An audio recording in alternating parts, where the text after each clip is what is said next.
Guys, welcome to another fun episode of the SLY Guy podcast. I just want to ask a favour, just from me to you guys. Just hit the wee follow button, subscribe, whether it be YouTube or Spotify. Really helps the show and really helps me. If you could do that for me, I'll promise you a great episode this week. What about that? Is that fair? Sound good? Yeah. All right, guys, let's go. I can't post stand-up clips. I just post like sketches, and it makes me cringe. Like, it makes me want to vomit. But a guy I was are we recording? Yeah, we're off now. You may say. Oh, great! Yeah. A guy I used to text texting me, and he was like, "Your sketches have been giving me the ick."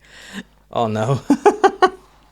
And I know, because they give me the ick as well. But like if they hit the right amount of cringe, that's where people laugh, and that's where they get shared, you know. But you do have to kind of sacrifice your own self-image for it. Yeah, and after that, were you like, nice one? Or? No, I blocked him. Right, okay.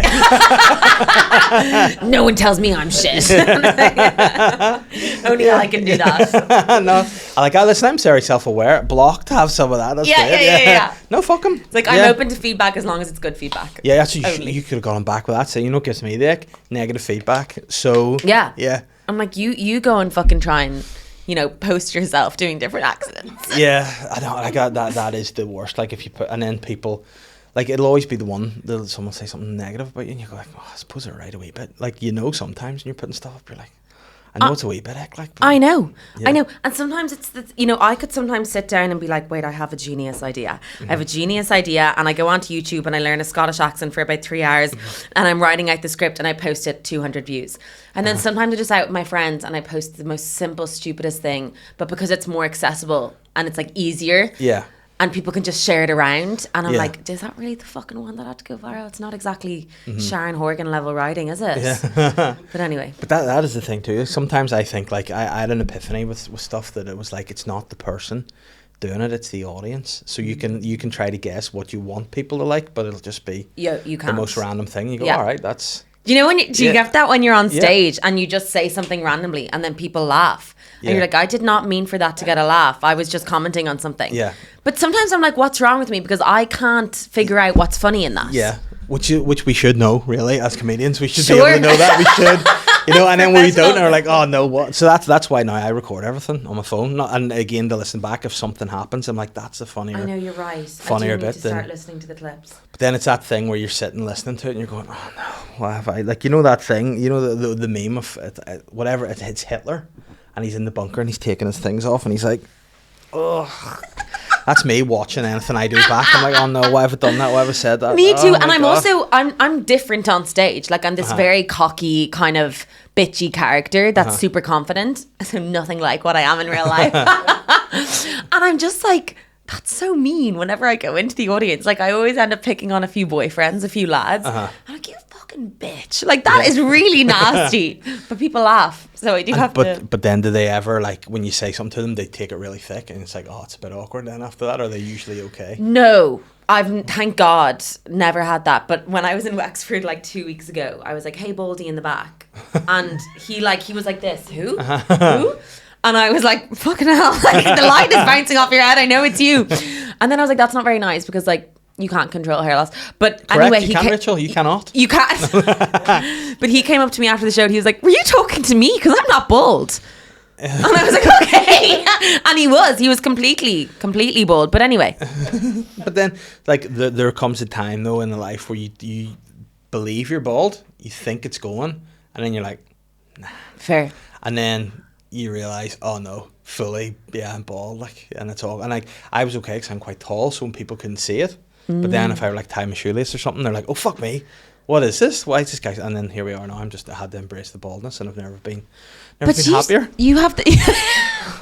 I think embracing the baldness is better than like. No, actually, I'm not going to get into just. Go on, you look. We can. You know what? It's okay. We can do it. I'm a bald pat. You're speaking to an ally. It's okay. I know. You can do it. It's when it is a thing. There comes a point where you need to get rid of it.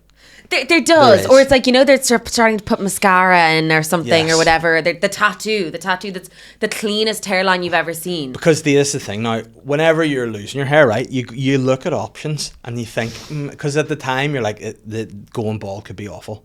Like, see, when you actually cut it off, it could be awful. Thankfully, it was all right. You have for a me. strong head shape. But because initially I thought it was going to be like a brain. So when I shaved my hair, I just had this like Just my it would massive just fucking look brain. awful head. So I was stressing about that. And then thankfully I was like, oh, it's quite smooth. Jeez, thank God for that. But there was a time where like, you know, you see the different thing. Nowadays, like you don't have to. You can put this like serum in it to fill it out. Yeah. And then it looks like if you sweat, it just comes off. Like. I used to massage rosemary oil into my ex's hair each night. And did that work? No, he broke up with me. But that is but it is a thing that guys are self-conscious of. Like if a comedian ever called me out about like my weight or something, I would burst into tears and run out.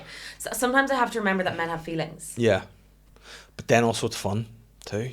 You know? I know, it is fun. I know. But like the other how did you find the Donegal the other night? Well, crack. It was good. It was good crack. I know it's a bit random. Yeah, it is a bit random. Because then again, it was like I would have loved to have done maybe stay, because I went down, came back home the same night, and anytime I get there I get such FOMO because I'm like, it's always so much fun. Yeah, everyone's straight, and then Mickey was there for the entire weekend. I'm like, well, that's too much fun. Yeah, I think being there the whole time, there's a level of fun, there's a happy medium, but I thought it was great, and it is such a bizarre wee spot because you have like, you did the cinema, and I did the cinema, yeah, and what did you do anywhere else? Or no, just drove up for the cinema because I did O'Flaherty's first, yeah, and then is that in Muff? No, Muff is the Muff Liquor, the distillery. Muff like vagina. I know. Yeah, everyone every time someone says Muff Liquors. Yeah. Good place for a comedy festival. Somebody did say that to me before. You know why it's called this? And I was like, oh, because it's like a distillery in Muff. No, yeah, because like vaginas. And I went, all right. I was like, how are you supposed to respond to that? I was like, oh yeah, I didn't get that, but yeah, I got it. But so I was in Florida, so just up the street. Yeah, so I did the two. I did one there, and then as soon as that finished, you had to go down to the cinema. But then while I was there, I was like, right, so are you guys going to the cinema now? And everybody in that wee bar was like, yes. Oh. So I have 10 minutes to figure out an entire new set because it closed one, opened the next. So, but it was great. It was great fun. People do think that. I think people think comedians just make stuff up on the spot, and I shouldn't be saying this now, but you know, people sometimes come back, they're like, it's my 5th time at your show, and I'm like, you know, it's the exact fucking same. Nothing has changed. But like it was because now I would have done the exact same set, but there was a girl and her dad in the front row, and I'd spoken to them at the first gig, and then they were front row again at the cinema, and I'm like, I can't do that to them. They've just seen me right away, so I had to kind of just do a different. Oh, fair play to you. I would have done the exact same fucking thing. Yeah, but it was just, you ever see someone's face and just whatever, like, this will be a thing with an audience. If you see an audience member and they don't hate you, but they're not loving it, they're just there. Yeah. And you're like, they've been dragged along. I want to get them. Well, I always call them out. Yeah. Always. I'm like, you're terrifying me. You look like you're about to pull out a fucking gun and shoot me. Like, what's the crack? Because that was the thing. The guy, the dad was just like, looked like an old farmer, grumpy old. Yeah, you know, and, very but grumpy. The girl was there with her glass of wine, like, entertain me. Yeah, and I was like, right, I'm going to get you two. And I thankfully in the cinema saw them. There were two ladies in the front row, and one of them was really like dying laughing at this bit I was doing about like maxi pads, very original stuff, and she was dying laughing, and the woman beside her was really embarrassed. So I was like, oh, look at her, she's embarrassed now because her mum's laughing about the vagina. And then they were laughing, and I was like, I fucking killed it with that. And then I came back, and one of the lads backstage were like, that's not a mother and daughter, that's like best friends. So they were laughing because I basically said one of them looked like the other's mother. And I bet you the daughter one loved it. Oh, she loved it. She was delighted. Yeah. Oh no, but like probably the weirdest heckle like I've had that I can remember was I was doing gigs for Action Mental Health, so I'm an ambassador for the charity and stuff, and we've done great gigs with them recently there as well. And the first one we did, I was hosting it, and I was just doing bits, having a laugh, and then I spoke to this guy in the crowd, and he goes, I don't know what I'm supposed to think. I went, what?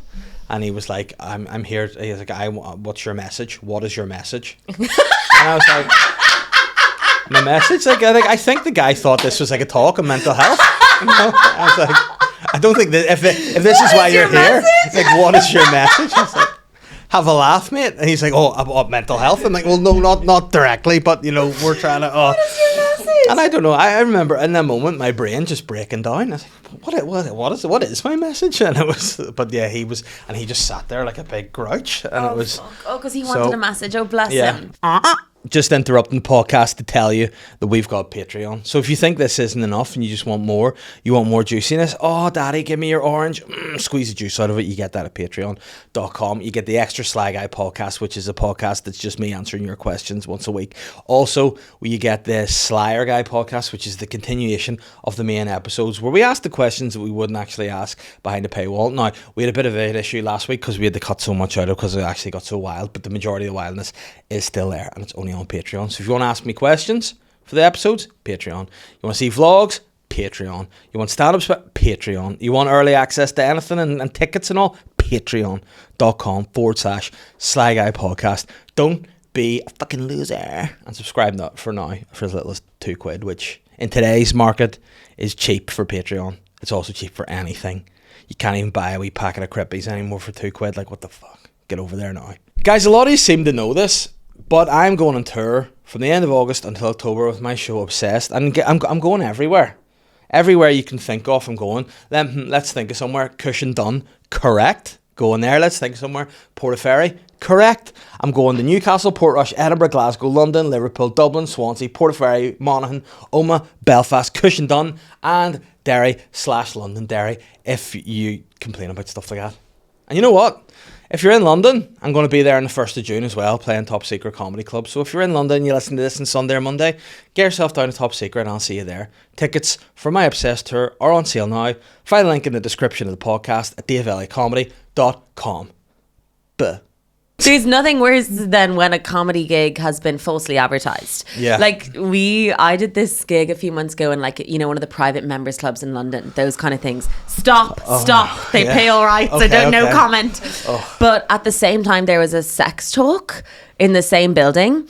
Like, but the room beside, but half the audience didn't know that. So we were like opening the show, and then someone was like, "What is this? What is this? When does the sex stuff start?" We're like, "No, not that. This is not the sex talk. The sex talk is next door." And literally, like 50% of the audience just got up and started to walk out. Oh, I know. And I was like, "If you wait for my bit, there's a little bit of sex talk, a little bit of sex talk." But then say you're a pervert without saying you're a pervert. Yeah. You know? Yeah. Just say you're a pervert. I'll just go. I'm just going to the sex stuff here. Thank you. I love it's so London for them to be like, "No, I'm here for the sex talk," and they very confidently like stood up and walked out. Yeah. Even if I was there for the sex talk, no, I'd never go to a sex talk. But like, but then how do you, as an Irish person, then say you're going to sex talk if you're in the wrong place? Oh Jesus, I'm in the wrong place here. Sorry. Yeah. Oh, what were you going to, perv? Yeah. Oh no, it'd be like I do enjoy that though. Whenever they're two separate things at the same spot, I brought the kids to see a Bluey play. Oh, so brilliant. Bluey was just in the waterfront. He's very popular, Bluey. And he was great. They? Bluey's a girl. Bluey? It's just because blue and the gender. Because when I found out Bluey was a girl, I couldn't believe it either. I was like, why is she blue? That's blown my mind. Why isn't it Pinky? Yeah. Because he was already hanging around with the Brain at that point, so you couldn't have got him. But whenever we were in Bluey, we were walking out and I was like, this doesn't look like a Bluey crowd too. What was going on in the conference part of the Waterfront Hall was the Sinn Féin Ard Fheis. So Bluey was on here, and then the Ardèche. Right, how are we going to unite the country? And I was like, it's a weird vibe, you know. Bluey's over here trying to unite families, and those guys over there just trying to unite Ireland. It was a nice contrast. It was a good mix. And then like I did take a brochure. I saw a wee sneaky Ardèche brochure and think, we read it that, see what they're up to. And it was in full Irish, so I couldn't speak it. You don't have Irish? No, I can't translate it in my brain. Fair. You know, so. And to be fair, I went, you know what, fair play to them. They're committed to the what was the attendance like for that? The Ardèche was in the conference side, so it wasn't the big room. It was a studio, okay. so sure. You know, could have done better, guys. Yeah, Sinn Féin, listen. You know, next year, let us help you advertise. Let us clip up some of your conferences and put them on TikTok. I mean, that would be unbelievable if that's how Sinn Féin looked at things. We're like, listen, last year we did the studio, with a wee bit of marketing, some clips. Next year we'll be in the main hall. Share maybe a competition. Yeah. Competitions are very. Have you ever done a competition? Win 2 tickets to this? Yeah, I have done those. Yeah. You know, but then that nowadays we know it's like we need people to bums on seats here. We need bums on seats for a competition. I know. Like I find myself. These guys were like, "Oh, if you sell out this venue, it'll be a record for however many shows done on that venue." And then I found myself on Instagram being like, "Oh, I'll break a record if I sell all these." But then I was like, "I'm begging for people to buy tickets. This is not cool anymore." Yeah. It's not impressive. But you know what, that is kind of like, that's to me my least favorite part of being a comedian is once you put tickets online, you have to be like, oh no, I need to sell them, plug it. I'm desperate for it. It's like I'd be awful. Like even to be fair, clips and things I'm so bad at, and I need to be better at it. But then it's like I just look at myself and go like, I'll tell you what. I put a video out of me promoting something, just like on the story, I'm doing this, and my mum sent me a message to be like, you need to go to the doctors. Oh. And I was like, why? And she goes, you there's something wrong with your eye. And I was like, what? What's wrong with it? And she goes, like, you look like, because one of my eyes like Forrest Whitaker. I was like, she goes like, have you had like a stroke or something? I was like, no, I'm just trying to promote it. And then I was like, yeah. I was like, oh, bless you. And I was like, okay, that's great. But I think I'm fine, and now I'm nervous, about this. And she's mocking my eye. And then that's another thing. Speaking about hair, same one. I should say like about would you ever get a hair transplant? I'm like, no. It's too late now. I wouldn't do that. I think I'm happy enough with it now. And then she goes, oh, that's okay. Would you ever get your teeth fixed? And I'm like, there's nothing wrong with teeth. My teeth are fine. And then she was like, oh, I just thought. I'm like, stop thinking. I think please. It's funny when people are like, social media has ruined girls' confidence. Mm-hmm. Like girls, but anyone with family members, especially Irish family members, will tell you it's been long before that. Yeah. I remember when I was like 15, my sister came into our shared bathroom and she was like, what are we going to do about our noses? Yeah. And I'd never thought about my nose before. But family members will do that to you. Yeah, they are. And after that, are you okay with your nose? Because your nose is grand. There's nothing wrong with your nose. Yeah. That's only because I've been facing front on. I never let anyone see me from the side. I thought you were going to say for a second, no, that's because I had it fixed immediately as soon as my sister said No. You could have done that Lux Max in now with the nose, the hammers. You've seen that? Clavicular. Yeah. Yes, I've seen that stuff. I haven't watched the Manosphere or anything. It freaks me out. Yeah. I also don't think I can go. I don't think I should do the deep dive into hating men anymore. Yeah. Because I do think there's only so much you can get when women are your audience. And I do there will come a point where I'll need men to come along as well. So I don't want to totally scare them off. But then those guys they deserve it. They deserve it. But there does get a point where like, my brother's like, you hate all men. Mm-hmm. You're and like, correct. I know. And my mum as well. Uh-huh. She's you hate your mum as well? No. My mum, she's like, you say you hate all men, but your brother is a man, your father is a man. I'm like, I know. I know. Yeah, but don't hate them all. They're fine. I find the older I've got, I do judge people a lot more. Yeah. Just even on their appearance. And it's not even like, it's more like, I just go, I wouldn't like you. Yeah. I can see you, not for me. I know. I just see the way people carry themselves. I'm like, nah, not for me. And then I have to learn them to be like, actually, that's really judgmental. Like I need what? to do better. Like you see a guy walking around with a cane. Yes. Anyone with a cane, but not like in old age, like a fashion cane. There's a guy I see walking around with a pipe, and he must be like 25. Fuck off. And he's got a beard and a pipe, and he just walks around with this pipe, and I'm like, that's a performative pipe. Like you don't love a pipe. You don't love a pipe. It's a performative pipe, isn't it? He's doing that to be like, oh, there's a guy with a pipe, and it's like, I love that, the pipe guy. Yeah, it's like, but then there must come a point, like, because I have this thing in my head that I think like people make up for not having crack about them by doing things, so people will talk about it. Oh, that's a wee mustache you've got there. The mustaches that go like this. Yes, that's because you don't have a personality. I think so. Apart from Foy Vance, who is a lot of tattoos. Too many tattoos, yeah. Too many tattoos because you need stories to talk about. Yeah. But I love tattoos. I've noticed that there's a lot of tattoos in Belfast. Oh, they love tattoos here. That's why it took me so long to get here, because I was just admiring all the artwork. Let me see. Big old beefcakes. But then this is the thing now too. The tattoos here have varied over the years. So like back during the Troubles, used to be you get the logos in the arms and stuff, and now you have to tie the logos in with like falcons and timepieces, And like the reformed paramilitaries love hate in their hands, Like back in the day, it used to be hate, but now it's love, brother. Interlock them there. What I would love to see. There's nothing better than a really shittily covered tattoo. Yeah. I love it, and it's like rosemary, and then something above it like a dragon or something, and I can still see her name. Yeah. So I decided to keep her name, but she was a fucking dragon, so we'll put the dragon on here and show you. Do you have any tattoos? No, but this is which is why people are like. Yeah, would you ever? Very judgmental. I would, then I just don't know what to do. Now, funny story about tattoos. You have kids, don't you? Yeah. Stop number 1. Do you have a wife? I do. Stop number 2. Yeah, I am. But then, what happens if they leave me? I have to get it removed. Oh Jesus, they won't. You know, but you know what's they cute? can't if you get it tattooed. You can't leave me now. But you know what's a cute thing people do now? Yeah. It's so cute. It's if they get like a nice, well-known tattoo, like they're like, that's so and so's tattoo. Like, say I had a tattoo here, that's Davey's tattoo. When you die, people are getting the skin taken off and put into a wee frame. No. So you can be. It is a thing, yeah. But I also have my dog's ashes, so I can't judge. Yeah, and where do you store them? My mum stores them in like our living room. Like in a presentation box? In a presentation box, and then there's an imprint of the dog's paw. So she doesn't have enough going on in her life. But I can't mock that. I can't. I was thinking, why don't we stuff the dog? I've thought about that. So we just got the exact same dog instead. But then does it have the same personality? Because that would freak me out. No, she's a cheeky little bitch. See. I love it. So, you know, our old dog, we had him, Charlie, rest in peace.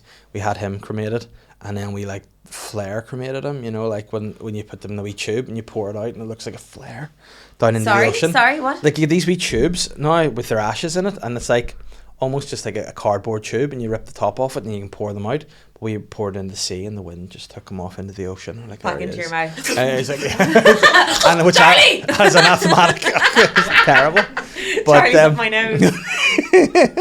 but then whenever they had him put down, they were like, Who had him put down? the bad men. The vet. All right, is this Bluey? No, it's Charlie. Is this Bluey? Oh, God love me, took him over the border, and that was the last we seen of him.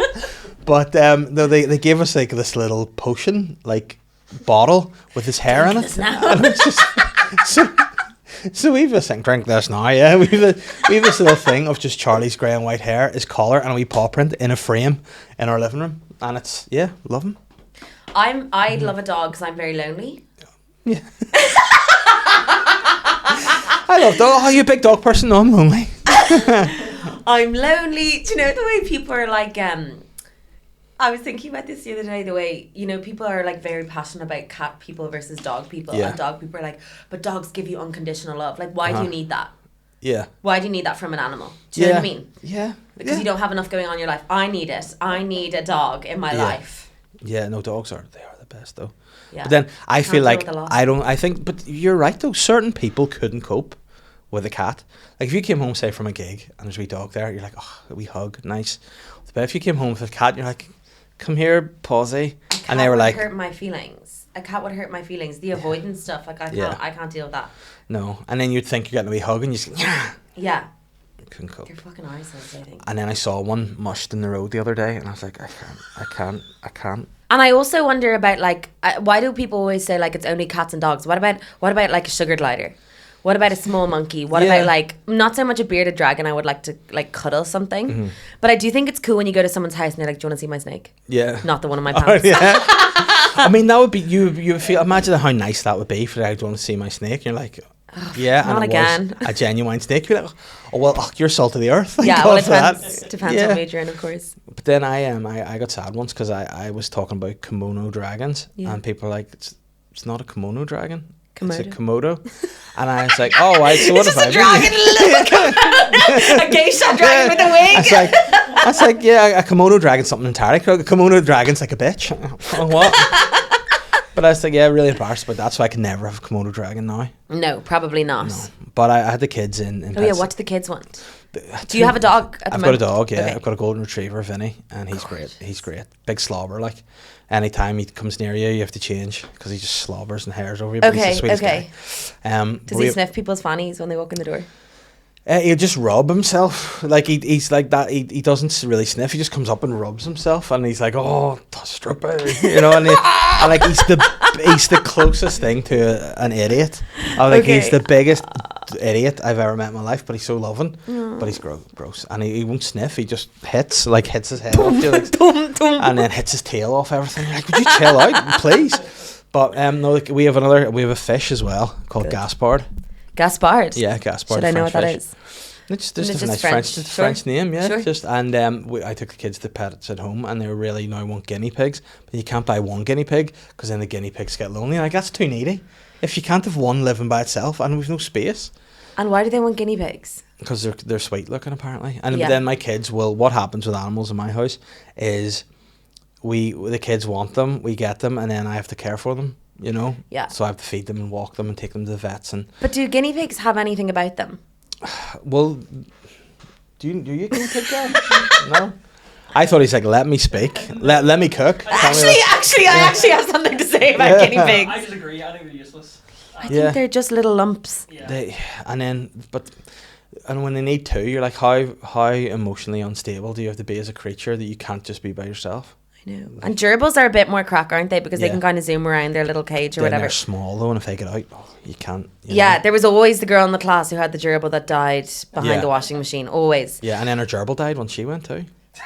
Yeah. The worst. Oh, there was always that girl that died behind the washing machine. There was a girl in my class who used to invite people over and then put her guinea pig on the trampoline and say jump, and they would jump around and let the guinea pig, and she's in jail now. Yeah. Yeah. And see, it was that one of those early signs, like, you know, I say serial killers like practice on cats and all first, and then they. Have you seen that video of the kid? There's like a trending cake that little boys have been asking for, which is like a vanilla cake, but when you stab it, like blood squirts out. And it's like, all these trending, it's like, this is the only cake he wanted for his birthday. And it's this like 12-year-old like, and blood squirting everywhere. And it's like, there are signs. There are signs early on, aren't there? Yeah, no, they're definitely. Like, I would say to my kids, I'd be like, guys, I don't know if this is a good idea, really, I think. But then some parents just be like, let them work away. I think it's the same. I think the kids that when you were at birthday parties when you were younger, the kids that turned off the bouncy castle when you were at the top of the slide, that's sick. They wanted to see someone suffocate. Like, did you ever get caught in one of those? It's traumatic. It's absolutely. We were at the top of a slide once, and it deflated, and the slide part went first, and we were trapped. And one of the boys started to piss, so we were in a puddle. We were in a puddle of piss, and I was like, "I'm gonna die in this little boy's puddle of piss." Imagine what I drowned on a bouncy castle. I drowned in an piss, 8-year-old's puddle of piss in a bouncy castle. Oh yeah, because like. We were at a birthday party. And that was last month. With the kids. I wonder what the smell was. We were at a kid's birthday party, and nothing better, by the way. I want to have a birthday party, no alcohol, no like drugs or anything. I just want bouncy castles, sweet shop, like a proper old-fashioned kids' birthday party. That would be a lot of fun. Wouldn't it? It would be a lot of fun. People don't want to admit that would be fun, but that would be fun, like a daytime party with the gladiator thing, with the slide bouncy castle. I think that would be so fun. An ice cream truck, sliders. That would be a good time. Yeah. But then you know what it'd be? People be like, I'm not getting the bouncy castle, I'm not doing it. And then you'd be like, go on. Oh no. And then you get on and then you start to bounce and you go, oh yeah, I like this. Yeah. Oh, I love it. You know, fun. you would turn people back to children. But it gets aggressive. Do you remember the bouncy castles that there were like the competition ones, and there were like race courses? Do you remember those? And you'd race someone else. Now we got aggressive with those when we were like 8 years old, so I can only imagine at like 30 that you'd be fucked and you'd be like boom, boshing people.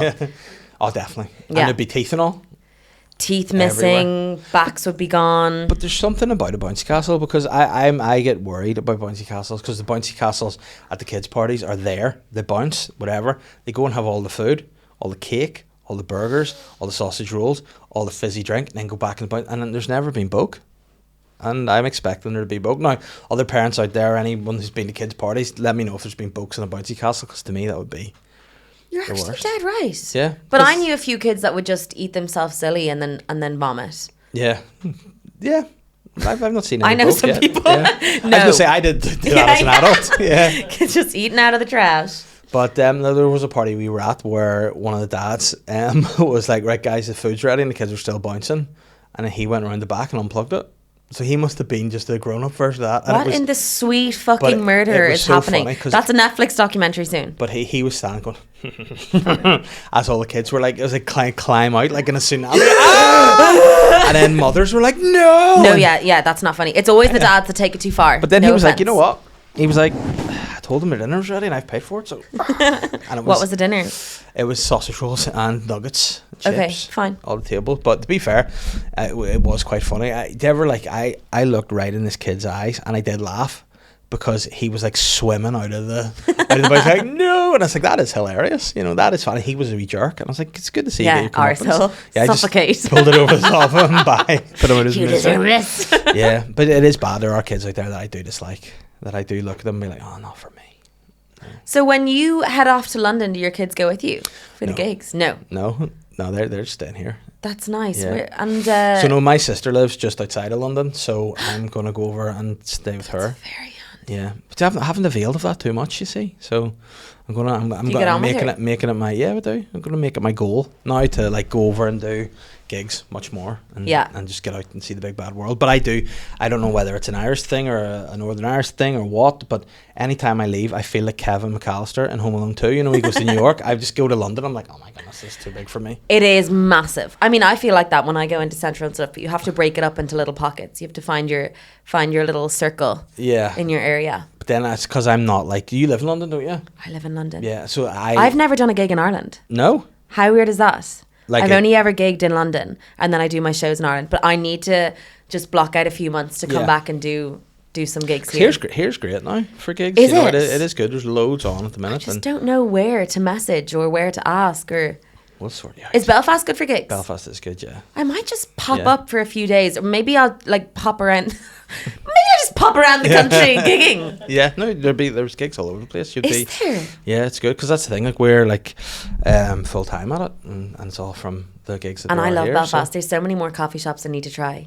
Yeah, because where were you here now? 9 Squared is this? 9 Squared, and then earlier I got one from. Do you want to know? Yeah, sure. Because you very kindly brought us like. Bakari. Usually gifts don't be brought by guests. Really? So like whenever I came to, because our studio can be kind of hard to find, which whenever I went out to meet you, I looked down the street and I thought, is that Rachel or is that someone delivering? Because they had a big box. You had a big bag and you're like looking around. This is what it's come to. In between gigging, I'm just delivering food to people. Bakery. Oh my God. Yeah. That's quite a... So cinnamon roll, an almond pain au chocolat, a cookie, and some sort of vanilla slice.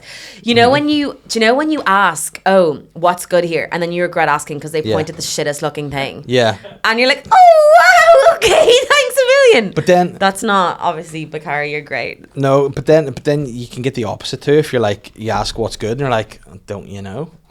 And Yeah, like, all right, no. Sorry. Well, no. Is it Bakari? What did you think it was? Bakery? Fuck off. Have I just done a... Is that what it is?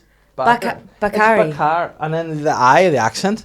Is it Irish? Is it... It is not. There's no K in Irish. Right? There's no K in the Irish alphabet. There's no K. Oh no, hold on. Oh, I'm about to blow people's minds. So you say there's no K in the Irish language? There's no K in the Irish language. Is that why the K in kneecap's not pronounced? The letter K does not exist in traditional 18-letter Irish alphabet. Ah, come on, that's 18 letters. What's the normal alphabet? 25. 26, isn't it? 26. Yeah. Where are 6 letters, 6 counties? Oh wow. There we go. 26 counties. First time I 26 letters. 26 counties, 26 letters. Yeah. Isn't that right? Because we've got the 6 counties. Yeah. The first time I came to Belfast with my show is all about Catholic school and it's over now. So The Shite Feminist. Yeah. But it's done. Last night was my last night. Your last night? My last night of the And last how does that 18 feel months. to be done? Like that's a long time, isn't it? It's a long time. I think because I started so fresh and out of kind of nowhere, like we were all shocked. We were all shocked that I had anything in me. Basically, it wasn't like a tour. It wasn't a planned tour where I had dates. It was like we put one show on sale, it sold out, so we kept adding. And then we ended up just adding over 18 months. So I always thought that every show would be the last show, and then we ended up adding. But this is actually the last show. Right, okay. It's done because I've started writing my new show. See, that would be 10 out of 10 from you, though, if every show you're like, it's the last one, party. Every single show, party, celebrations, it's the last one. I'm not a big partier. No? I don't even like drinking that much. Actually, take that out because I'm sponsored by some alcohol brands. So how's the cookie? Really good. Is it good? Really good. What's the flavour Listen profile? to the confidence of this guy, just working away. Just starting already. No, it looks amazing. Oh, and is it yummy-licious? Yeah, see, I would, after a gig, my way to unwind would be like food over alcohol. Yeah. What's your like post-gig? If a gig has gone badly and well, what are your kind of protocols? Well, if it's bad, quick exit. Quick exit. Get out of the venue, away Okay. in the car, Irish wherever you go, get away. Yeah. Just leave. When Leave that behind you. When is your last bad one? I'll tell you mine if you tell me yours. My Last night. Yeah. No, the last real bad one that I felt, that wasn't a nice time, was I I did. I mean, what about this? Sounds like it's going to be bad. Who knows? I did an over 75s community centre for Blue Monday. Okay. So the day was. Why would you take that? Why would you take that? Because I thought, you know what? And it's in the afternoon. So, I mean, it's going to be 20 minutes out of my day. Which is their night, though. Yeah, it's their night. It's going to be 20 minutes out of my day. Yeah. And I was like, and the money's nice. You know, I was like, oh, I'll do it. And then afterwards, I was like, maybe. They rip you a new one, yeah. Maybe over 75s aren't my demographic. No. You know, maybe they're not. And you know what? It was sometimes good. they can shock you. Yeah. Sometimes they're kind of like dirty little bastards. Yeah, and they were okay because again I did clean everything down for them to try to tailor to them, and I got some laughs in parts, but I was like, you know, when you're like, I couldn't hang around here and just have a good time after this. I think like, you know, it's probably time I went. Guys, sorry to interrupt this podcast, but it's worth it because I have something to tell you about, and that is Omnia Wellness. Omnia Wellness are the guys who are keeping me feeling fresh for summer. That's right, sun's out, tops off, and when you're super confident, maybe bottoms off too. And that's how I'm feeling because I've been taking Manjaro and the guys at Omnia Wellness have been keeping me on track with one-to-one consultations. Anytime I need anything, they're just a message away. And if you want to see what they could offer you, whether that be some PT advice, one-to-one consultations, weight loss guidance, you can check out whatever it is. There'll be something for you for your weight loss journey at omniawellness.co.uk. And if you want to spend all your money on it, that's fair enough. Or you could get 20% off with the discount code SLY. 20%. Don't worry about it. These guys are legit, and I'm feeling fit, and not just physically, but also like, oh, daddy. Anyway, back to the podcast. My most recent awful gig was the Hot Press 50th anniversary in the 3 Arena. Okay. Oh wow. Have you? No. Hot Press, like. Hot Press, like the magazine. Oh right, I thought you meant the guys that make washing machines. No one turned up. There's a massive audience for the intersection between washing machines and comedy. There's a Hot Press magazine, which is like music and culture and stuff. And they had a 50th anniversary and they invited 4 of us comedians. So it was Tommy Tiernan, Emma Doran, Tony Cantwell and myself. And I was like, this is fucking massive. Like, I get a fucking arena. This is so cool. They didn't tell us that basically it was a music event and we were just there while they changed the bands around. So this massive stage in the 3 Arena, but we were told to stay in this little square. And in the background, it's like warming up the drums, tuning the guitar, no one listening, everyone just waiting to get drinks. And then I come off and one of the stars is like, tough gig. Yeah. I just ran home and ate Nutella from the jar. Yeah, it is hard to come back. But then also you're like, you'd love to be able to go, oh, shut up. 100%. Like, you know, oh, tough gig. You're like, oh, fuck off. Yeah, I know. I don't need you to tell me. I'm living it. You know? Do you call it out when it's a bad gig? You know what? I used to. Yeah. But I got advice from an older comedian and it stuck with me. A couple of things he told me. Adrian Walsh, great man, legend, and he had said to me, because I was on the phone to him one day saying like, I have these corporates and I'm stressing out about it. Yeah. I don't know what to do. I don't know what to change. He goes, they've hired you to do your thing. That's why they've done it. If they don't like what you do, they've hired you to do that. Don't change what it is you do. And I said, that's right. And he said, another thing you do, see if you have a stinker, walk out, head held high, smile at people, shake their hand, do this. Because then he goes, not everyone knows that it's been bad. 100%. But you know, if you're like, oh, because I'd be a nightmare for going, oh fuck, this is, and then I would over dramatize things, I would say. So like if I walk off, I'd be like, this is the worst day of my life. Yeah. I'd say, I'm going home to kill myself. I'm just going to kill myself. And then people would be like, oh dear. And then, you know, I'd leave in the car. They take it too seriously. Yeah. In 2026, they take that too seriously. Yeah. So now I just go, I'm away. Do I need to start doing that? Okay. So I think now if you go, oh, that was good. That was lovely, you know. I mean, had better, but I mean, that was good crack. It was lovely to meet you. And that makes it easier, you know. Whereas I once did a wedding and it was awful. And I was... Someone hired you to do a wedding? Yeah, it was my last wedding. I'll never do a wedding again after this. And what are they doing hiring comedians for a wedding? But you know what? Because if the bride and groom like you, that's a big thing to them, but then the rest of them don't. So were you emceeing? No, I was just doing a set. You were just doing a set? But then I got there. It was a big drive. During the wedding would this happen? Well, it should have probably happened. I mean... After the vows, if you just give me 20 minutes now. But I got there. I was supposed to be there at like 9:30. I got there at 9:30 and the shoot straight on. But then I wasn't on until 11:15, and when I got there at 9:30, I could hear like rave music playing, so they're already out dancing like "Pretty Green Eye." I'm like, I should. They don't want to have to sit down. They don't want to stop. No, so then I went. The MC lady was like, "Do we bring you on?" And I was like, "Yeah, please." She goes, "All right, I will." There's the mic. I went, "No, you bring me on." No, She went, no. "Okay." So she walked out and she went, "All right, this guy's got something to say," and then handed me the mic, and I was like, I mean, say that I'm What's here. your message? You know, exactly. It was him again. What's the message?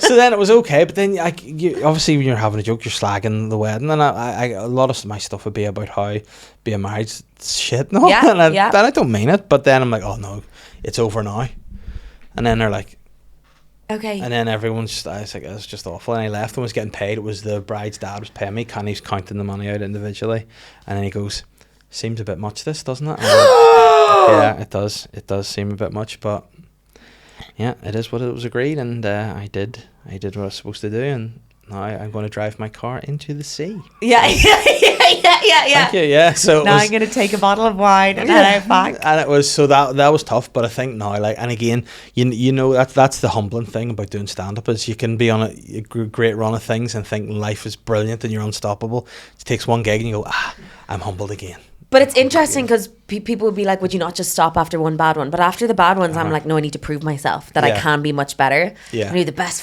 fucking gig the next time I do it, you know? That's a great motivator though, isn't it? Oh, you'll see.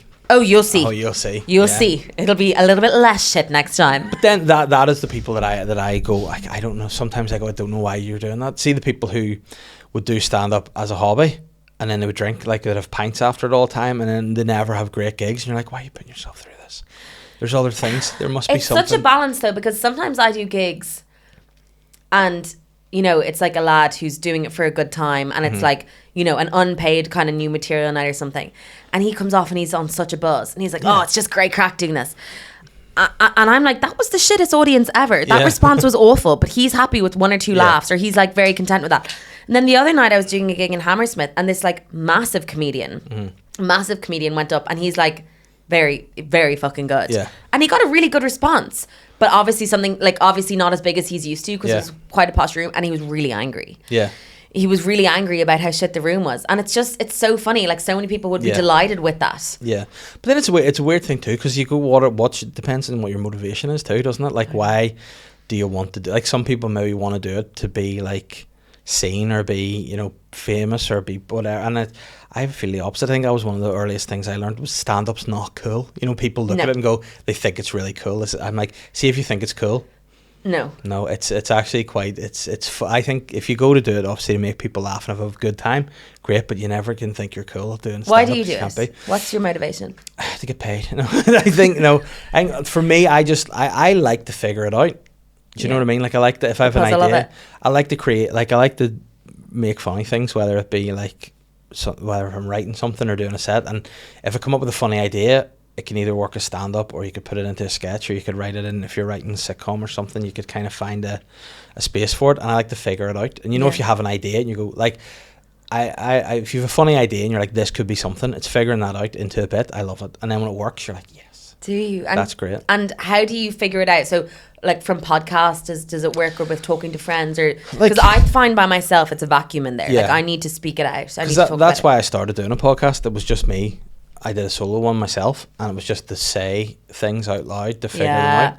And then once you do that, you're like, oh no, you need to have guests, and then it's like, you need to make it visual rather than just audio, and then it's like, it's become what it has. But yeah, like, I'm trying to think. Like, I had this idea for ages, which I'm probably throwing in my new show, so I'll not get too far into it.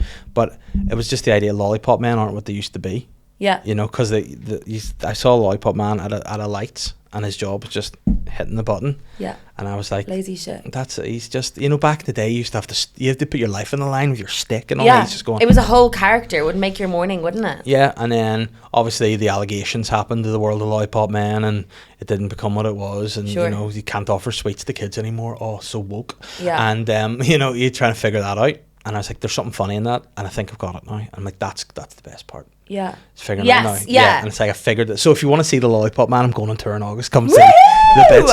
But yeah, so find that out, and then going, oh, this works. And to me, my favourite part is the bit you're in right now. Finish one show, and you're like, right, what do I do now? That's the This fun is bit. the scariest It's the part bit. for me. Like, I'm kind of like, you know, on Indeed, like what jobs can I fall back on if this doesn't work? But you know what they say too, like, is if you take a break and go and do stuff, that's when the bits will come. You know But what that's what I mean. Like, Yeah. it was so much easier when I was writing this show. I had my office job and I, you know, was in like college and I was just like being a normal person with a normal 9 to Yeah. 5, and that's where stuff comes from, because an audience are normal people in Yeah. normal 9 to 5s, and they want to relate to stuff, whereas it's hard when you're just kind of like going to gigs every night and that's your job, and in the Yeah. day I'm like twiddling my fingers and getting coffees Yeah. and stuff. Like, how do you can't come up with stuff if you're not experiencing things. Because that's what I like. I find a lot of stuff I'm writing So if about you go to now. McDonald's on Yeah. Liverpool Street, I'll be working in there.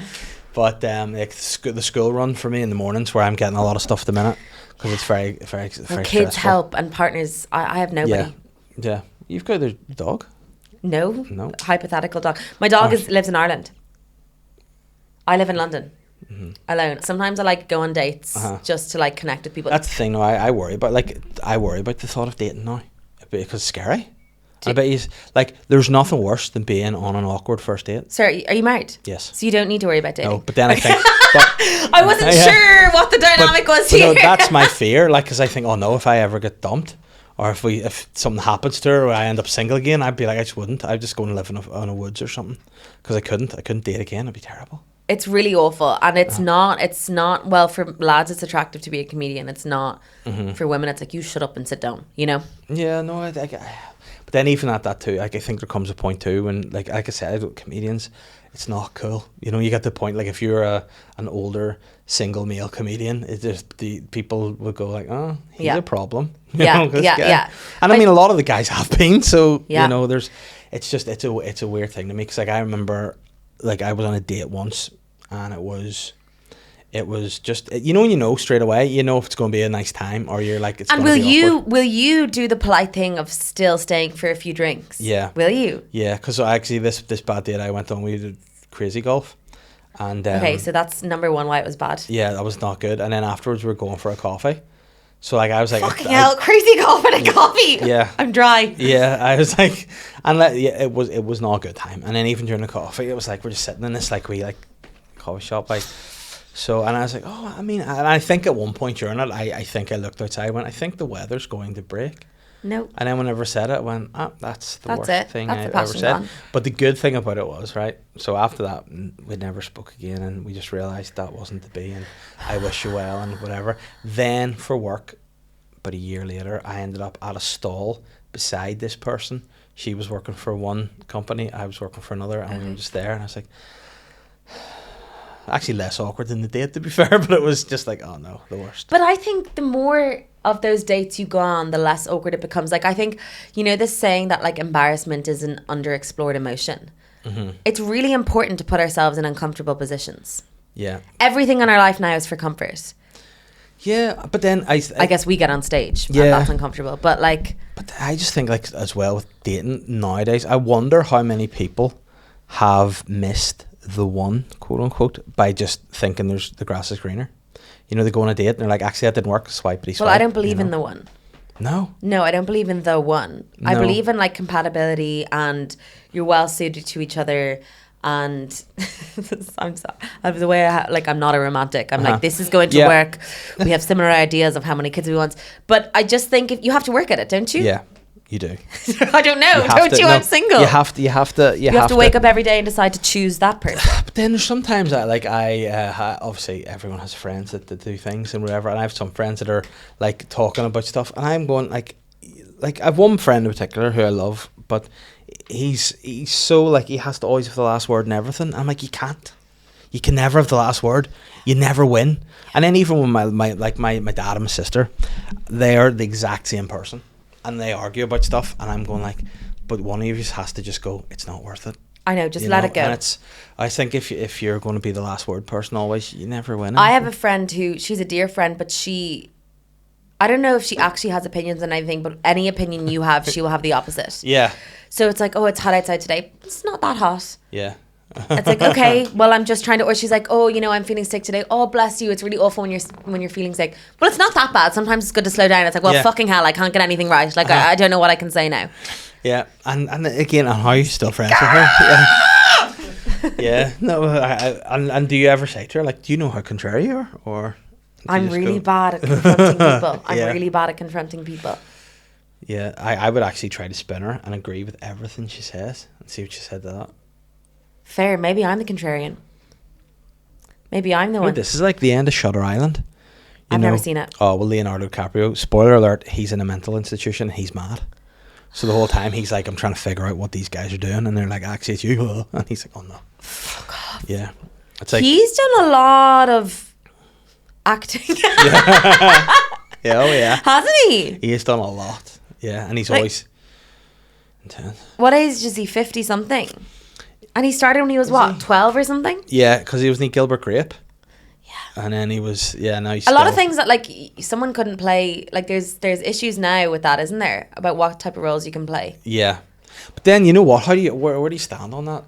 Because I sort of think, well, it's acting, isn't it? So, because we did a blap, so for Channel 4 a few years ago, and I had written it with comedian William Thompson, and it was about like a mixture of things, ideas we had mixed together, and William has cerebral palsy, so it was based around him kind of as a younger kid. Yeah. And whenever we were casting it, obviously the role had to be played by somebody who had cerebral palsy. Yeah. Cerebral palsy is like a spectrum of severity. Yeah. So you had, you needed the character to be able to still like run around and play football and do stuff. So Yeah. like the people we were auditioning maybe had advanced cerebral palsy, and immediately we were like, well, we can't, cast Exactly. that person. And can it we have was- you on set for 12 to 14 hours? And do you have the Yeah. budget to have everywhere that you're filming to be accessible? Yeah. And like it's tough. And then William ended up doing it himself, which Amazing. which worked out well. But things like with Daniel Day-Lewis and My Left Foot, Yeah. like you couldn't have got somebody with that, And then sometimes I sort of go, well, acting is acting, and yes, it should be inclusive, and you should have opportunities for everybody. But you also need to Yeah, be you're able to. stepping into another person's shoes, aren't you? Yeah, and like that's the weird thing I always find about accents as well. Whenever we're doing stuff, we're like, are we allowed to do this one? Why is this one okay? And it's like, I try to avoid the confrontation where possible, but sometimes it's hard. I was asked to submit a script for something recently, and because it's comedy, you're pushing boundaries, but you Yeah. never know who you're sending it to, and because you're not in a meeting room, you can't read the room. Yeah. And so I got an email back last night, and it was like, "Hey, we absolutely cannot do this." Yeah. And I was just so embarrassed because like you asked me to push the line. But you know what though? That is the thing. You can never. I think if you're in this kind of sphere and you think of things rationally, Yeah. you'll end up Nope. you'll end up driving yourself insane. Yeah. Because like like I in the world of like wellness, motivation, and all this kind of mindset and gratitude and things, I always think like when people say anything is possible, sometimes you need to go not everything, but at the same time you need to go maybe everything, because like somebody has made the Human Centipede 3 exists. So somebody had to have been in a room and gone, I have an idea. And then instead of just going, that's really weird, Yeah. they've Let's gone, attach people's minds to assholes. I'm gonna tell a friend of mine I have this idea. Can you imagine being enthusiastic? So basically, what it is, right? You gotta get these two people, and then they sew their asshole to their anus, and then they poo in their mouth, and the friend's not gone. What the fuck is wrong with you? Yeah. And that's gone the whole way down the line that they've met producers. The producers have gone, actually, and then it's been made, and they've made 3 versions of it, You're 3 dead different. fucking right. So like. The you Human can- Centipede was like, I remember our neighbours showing me the trailer for that, and I lost sleep for like 2 weeks. Yeah. That was the scariest thing in the world to me. But it's so. But then they make these things, and then you submit something, and they're like, "That's too weird." And you're like, "Well, no, because well, how do you know what? Like what?" Yeah, and it's embarrassing as well when you haven't actually met the person. It's all over email. Yeah, and I have a thing that I am going to write, and I really think it's really funny. Yeah. And I'm not going to say it in the podcast. I'll tell you afterwards. But like, even when I've had to say this to like my agent or whatever, I'll be like, "Do you want to read a pitch for this?" I've gone like, you need to bear in mind it's just an idea, and don't judge me on it because I'm so embarrassed that I've thought of this, but I think it's really fun. But then I'm like, no, I can't. So It's also like the way you say things. Like have you ever like sat down with your agents or someone and you're like, tell us about your new show, or read us through some jokes. But when you go up at the end of your sentence and there's no confidence in it, Yeah. and then he said this, and they're just like, is that the end of it? It's like when Yeah. you're showing your friend a meme, Yeah. and you're like, You're like, this is like, nah. Don't you love it? No. And that is the worst part about it, is you have to then pretend it's only banter. And when you do comedy, if you submit something, people are like, haha, good one. You're like, oh, that was sincere. Yeah, that was sincere. Yeah. Because there were parts in the show where I would go quite like, not like, but I talk about, times in the past where I've struggled with eating disorders or mental health or stuff. But you can tell people are kind of like, is this the joking part or not? And they're kind of like... and you feel like awful, and you're like, it's okay, okay, you can laugh. Yeah, that is the most the fun bit, I think, was when you get into the dark waters and then you get the laugh at the end. Yes, but yeah. Like, I had a bit of my old show about saying like mental health was like a housemate, and it was like the idea, like sometimes like you'll come home from work and the housemate will be like, oh, your dinner's ready, oh, come on and do you want a wee beer? Yeah, come on in. And it's there's a new series of Game of Thrones for a new episode. I've got it recorded. We're going to watch that tonight. It's great. And you're like, oh, it's amazing. You come home, you're like, this is great. And then other days you'll come home and your housemate have broken all your windows and shit on the floor. And you're like, oh my God. Fuck off. But I did that in a show, and one of my friend's parents were there and were like, I love the show apart from the mental stuff you did. And I was like, oh, all right, well, I mean, that's kind of part of it, so... and I was like, well, I wanted to say it, Do you ever, are you ever standing up there and when you're doing the sincere parts, you're like, is this too vulnerable? Like, are people just here for a laugh? Yeah. I've had moments, like, I did a joke about becoming a dad, and I think it's put out there so I can say it, but the joke was, like, you learn things about yourself when you become a parent. Like, I've learned that, you have to be patient. Patience is everything. It's very important that you're patient. I've learned that, even though you don't get sleep, it'll be okay. And the third thing I learned about since I've become a parent was that I'm too heavy to hang myself. And then I kind of sit there and go, yeah, so. And sometimes, that's great. And then sometimes it's like, oh no, they don't. So, yeah. But I do honestly feel like the people that laugh are like, yeah, I get it. Like, we've had those dark moments. And the people that don't are often the ones that haven't experienced it and they were told that they can't laugh at stuff like that. Yeah. But I think if you can relate to the darker stuff, it's kind of like, fair, let's have a fucking laugh about it. It's really shit sometimes. No, and I think like that's kind of thing. I think we need to, like, if everything's serious, you can never, Well, because it's like, let's talk about mental health, but are you going to come to a big seminar about mental health? Because it's like, I know I have mental health problems, but sometimes the last thing I want to do is go to therapy because I don't want to open Pandora's box or deep dive into it. And sometimes the best way to attack it is through laughter. Yeah. And it's like a way of getting it off your chest without kind of opening the floodgates and being wrecked for 3 months after, I think as well, if you're dealing with it and you're struggling with it and it's there, and you're like, you don't really, it's a hard thing to process, I think, and it's hard to like, you think you're just kind of like, I experienced myself, I just felt like I was just really in a rut, and I was like, I'm fucked, I don't know how to get out of it, is what I thought. And then whenever I went to speak to the doctor about it, and he was like, this is all the stuff you can do, even just saying like about it, and then not being told, oh, there's something wrong with you, I was like, oh, thank God for that. And that felt like a big release to me. And I think like talking about it, joking about it, it's been great, and I think that helps with stuff. And like that's why I've been an ambassador for Action Mental Health there for the last bit. And social media helps with that as well. And it's class. And even like we did a big fundraiser for them last year, and I got like a couple of messages from people saying like, I've referred myself to this service now, and if you get nothing else, you don't raise any money, that's maybe 1 or 2 people you've helped. And I was like, that's worth it, Totally. And, I avoided like telling anyone about dark thoughts I was having when I was younger because they were like crazy, and I was like, I'm gonna be locked away or whatever. But it was OCD. Yeah. And I remember like when I told someone I was 18, like my life changed since then, because it's like giving yourself more forgiveness, and I think often with mental health, it's like extremes of your brain. So when my brain's in a negative space with OCD and it's focusing on bad stuff, it goes 1,000 miles an hour, and that's really bad. But when it's in a good headspace, it's still going 1,000 miles an hour, but I can be creative, and I'm having lots of different thoughts, but they're not necessarily all bad then, and I can write them down and create art. Yeah, and that's it, But that is the thing too. Like, and someone said like, if you get a negative comment, it can beat you down for ages. But then someone said to me, do you celebrate every positive comment? And I was like, what do you mean? It's like when you score a goal in football, do you like run and go, yeah? And you don't. So keep that sort of level, and it's easy to say, but I think this sounds really cringe, but sometimes I like keep like if someone sends me something really nice or says something that's like, oh, or like, you know, that was my, you know, I really, really resonated, or I really loved that. Sometimes I like write them down. And if I've had a bad gig and then I'm going to another one and I read it and it's like, remember, some people like you. Yeah.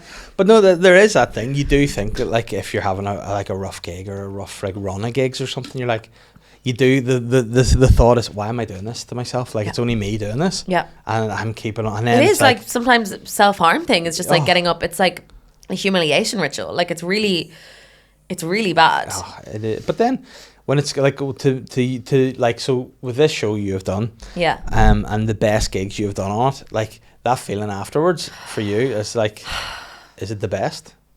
It's amazing. It's the best when it feels like you've just had a party with like 600 people. And like the Christmas shows in the Ambassador, it rarely feels like a show that I'm doing and it's about me, but it's like all up. That sounds so fucking gross. But it's like the people you talk to in the audience. Like that was the show where we had the lad in the cowboy hat and we had the girl who brought her granny and her mum and all her cousins. Like that's how I remember the shows with the audience members. But it is the best. It is the best when you have a good show. Because it's the best feeling when you're having a good time and they're having a good time. That's the best thing. Isn't it? Whenever you leave and you're like, people have had a good time. Yeah, That's it's like, the remember best. that night? Yeah. Back in 95, we all had that party. Like that's what it feels like. A really, really great night out you had with your friends. And then you want people to remember that and tell their friends, oh, this is great crack. But then at the same time, when you have a stinker, you don't want people to go, oh, this guy, you know, you hope they forget. But they're the best. Like, and I don't even think we got the answer out of you earlier because we were chatting it and we've sort of bounced about a few things. Sorry, I'm a bouncer. But ADHD. it's great. We'll bring it back in. But you had said about whenever you have a great gig, what do you do afterwards? Like, what's your celebration? You didn't even tell us what you do after a good gig. Because now, I'll be honest, whether it's an age thing, I don't drink as much anymore. Now, I'll have a few the odd time. But I wouldn't be like I would have any big show I would have done. You would have had a few beers after. Now I would say I maybe drink once, twice a year now. Oh my God. Yeah. So don't. Oh my God! Wow. It's kids and other things as well. Yeah, I find it really affects my mental health. Like even if I have one or two drinks, I'll be really quite low and anxious for the next few days. So it's just not worth it for me. But like at the beginning when I was very nervous, I used to down a good few drinks before. Then I realised I just don't remember the show, and that's not good either. And it's not really fair on the people that are coming to see it. But the way to like my nervous system was way up after a show, so I need to like really be very chill after. Sometimes like I'll put on a kind of like a nostalgic movie, like Nanny McPhee or something. Yeah. Or like Cheaper by the Dozen, and I will maybe like do a puzzle. Or like do some colouring and then maybe eat like a biscuit. Very rock and roll. Just be and like pet my dog if my dog's there. If I'm at home, just do very gentle things. Yeah. Gentle. It sounds like very quite childlike. You just sort of go back into like being a little girl again. I wonder if there's some sort of I need to go back to therapy for my inner child. Like, don't we all? But everything I do to relax is going back to even when I was like I want to have a kid's birthday party. I wonder what that is. Maybe I feel like a lot of my childhood was like consumed by anxiety. Yeah. So now that I'm like, I don't know. Because like for me, I couldn't go back to like with my childhood. If I finished a gig, I'd have to go back into like the cage in the yard, and I'd have to get someone to lock me in it. And just throw slops at me, and I just couldn't. Or maybe it's because my childhood was my happiest time, and so that's when I felt safest. And that's I don't know what it is, but I just love going back to feeling like protected as a little kid. Like but that's nice. That's a nice way to be, and you definitely can see why that would be a chill thing to do. Yeah. It's kind of losery. Yeah, but then you know what? Is it? Then you look at this, right? I should be a psychiatrist, but then whenever you go out, and if you just go out and your only answer is straight to the drink to celebrate, that's a bad relationship too. Yeah. I've said before to people, it is a depressant too, and if you're already receptive to those kind of feelings, it's not a good thing. If you have balance and you can have one drink and a few drinks and enjoy yourself, fine, but I cannot. You know what? I just love being in the house, and this is a weird thing because we kind of have because my wife works from home now. So anytime the weekends come, she's like, oh, we need to go out and do something. And then anytime the weekends come, like, oh no, can I just be in, please? So it's a hard kind of balance at times. And like I like going out and have a good time, but then you sort of feel when you do stand up and you're gigging and you're with other acts and you like the crack and it's all. I need to go to my safe space. You feel like I just like to be at home. Me too. And I'm myself at home. Do you ever? Well, no, I was going to ask you about housemates, but like, do you ever, when you get home and your housemates have people over and it's kind of like, ooh, in my space. Oh yeah, I used to have like a lot of housemates for a long time, and that was the worst. Yeah. Really did. And then there's one particular housemate who just always like, she just at parties all the time and Without asking. yeah, and it was awful. And then I remember her mate spray painted the side of my house one time, and I've never been crosser in my life. I had an ex once who I like invited him to a party we were having, and he brought some of his friends who were a little kind of rougher than Yeah. the girls in my house would be used to, and one of them got like really angry and took our bin and threw it at the door and broke the door. Oh wow. Yeah, I loved him. Yeah. Absolutely loved him, my bold boy. Yeah, I remember him, the bad boy. The bad boy. Yeah, I the love criminal. a bad boy. I think the reason I'm not in a relationship is because my type is horrific. My type is like heroin addict, drug dealer. Like Slim men. Then, oh so you yeah, said. like looking, like Yeah. slim, pale. No teeth. No, Ideally. maybe not. No, my type is just like just released from prison, Yeah. like real bad boy. But Yeah. I know that's not who I should end up with. Yeah, but you know what? Maybe eventually there will come a point where you're like, "I've enough of the bad boy. Yeah. Just need a good little goody two shoes. I'll be all right." Or could you get a goody two shoes that looks like a bad boy? You know, like Brian Harvey from He's 17. What's that? Now, you don't know He's 17, a boy band? No. Brian Harvey drove over himself in his car. Drove That's his- over himself yeah. in his car. He went out to get potatoes and then drove over himself in his car. How did he do that? No one really knows what exactly he did, but he drove over himself in his car. He's grand, like, but yeah, he was out getting potatoes and. I can't drive. Well, that's a good thing if you were to date Brian Harvey. Yeah, Because yeah, he's yeah, not yeah, great yeah. at it either. No. So, but no, there. So do you see like the like? There's a guy we spoke about in the podcast before called Big Harry, right? And he's like a social media guy, and he's kind of like, we don't really know whether he's maybe a porn star or what he does, or he's like OnlyFans, or how would you describe Big Harry? But he's like this tattooed. Does he take his cock out? Yeah, I think so. But he like Porn. but like videos he's like. In a wholesome understand way. asexual. He's he's like, so he'll go up the video and like there'll be like, you'll see him walk along and he'll have like, I'll show you what he looks like. Go on. And then he'll like appear and he'll say something like, can you pass me those bag of crisps, mate? And the guy will hand it down and he'll go, oh, nice and submissive. Like that. And he'll be like, oh, wow. And then he'll say like, he'll walk up and say to like, excuse me, love, can you pass me those buns? And the girl will pass, he goes, oh, not those buns. You know, stuff like that. So he's like, but he's a big, hot, bad guy, like. And I'll see if you Awful fancy when a him. good-looking person is wasted on a bad personality. Yeah, but now he is quite funny now too. In fairness, like we've chatted. But does he about it know here. he's being funny? At times, Are people yeah. laughing at him? So that's Big Harry there, and he's just a big. Oh, you like him? You're like, oh, I like a bit of Big Harry. No, obviously fucking. So yeah. So Big Harry. So we are fans of his on the podcast now, I must say. But he's just an odd guy. And again, it's one of those things, you know, when you know people are doing stuff on social media on purpose to get Rage reactions. baiting. So he gets like, he's always on the train, Big Harry, and he'll come across and be like, is someone sitting there, mate? And he'll be like, no. He goes, I am now. And then he'll be like, I love that. and it'll be like, whoa, yeah. So you need to check out Big Harry and all of it. And you see him and all his mates, all builders, like come walking out of a door together and all have their tops off, and be like, you know. And it's a weird. I don't know what the sub genre is. You love it, and it's yeah. Do you know what's funny? One of my friends said to me recently, I love the hot weather, but it annoys me because the men like when we're wearing less clothes and I find them staring more at me. And we were like, that's awful. But then I was like, honestly, like, I'm happy that the men have their calves out as well. Do you know what I Yeah. mean? Like, I'm also staring at them. Yeah. I'm also staring at them. Yeah. And then maybe, do you think maybe that's what we need to do, is be more open to that? Yeah, open to admiring each other's bodies. And just say to guys, listen, dudes, yeah. Get Big Harry in here. And here's the surprise, Harry. Come on.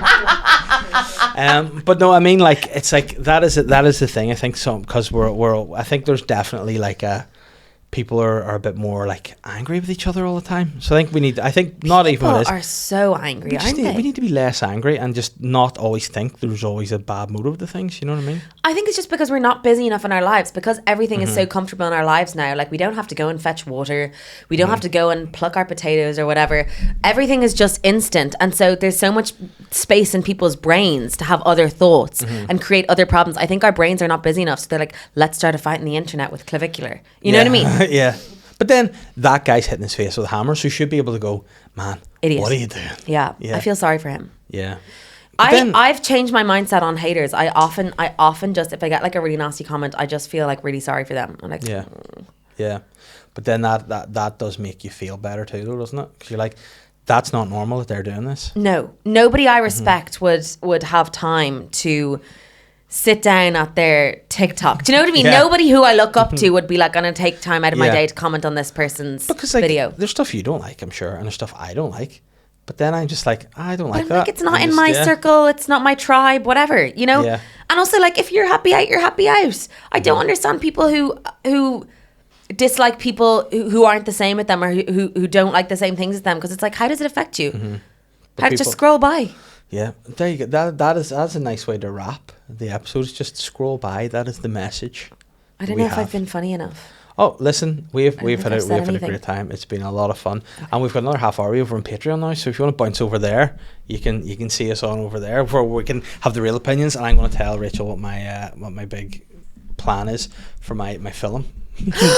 Is this going to happen on Patreon? Yeah, we'll do that. We're going Woo! to. But Rachel, you're now done. You're finished with tour. I'm finished. Yeah, you're done. So where can people find you? Or what's next? Well, next is I am heading to Edinburgh for 1 week with a new work in progress show. And does it have a name, the show, or just work in progress? I think the working title at the moment is Hex in the City. Yeah. I like that. Like a play Yeah. on Sex in the City, but we're hags. Yeah. Oh, hags? Yeah, Hex in the City, like Hex. hex witches, but That's yeah, what yeah, I yeah. thought, Hex. Yeah, and I was like, did you just say hags? Hex in the Hags City. in a real strange accent. Yeah, that but didn't I get. don't know. But that's what I'm Yeah. playing with. But you know the way Edinburgh goes. Like if you're doing shows all the time, the show will be completely Yeah. different by the end of it. Yeah, because my show's called Obsessed that I'm going on tour with, and I was actually going to call it Adventures to start with. Oh, yeah? And then I went through a phase of maybe calling it White Monster as well for a while, because people love drinking White Monster, and I got called a White Monster once by somebody at a good. gig. Yeah, but then I've gone for Obsessed instead. So. Obsessed. Yeah. I like it. Obsessed. Yeah, it's like, oh my god, I'm obsessed with that. Obsessed with that. Yeah, And I you're love like, that. you're not actually though, are you? I Really? also like a snappy title. That's Yeah. good. That's good. Yeah. So Hex in the City, work in progress, could be something else by the end of it.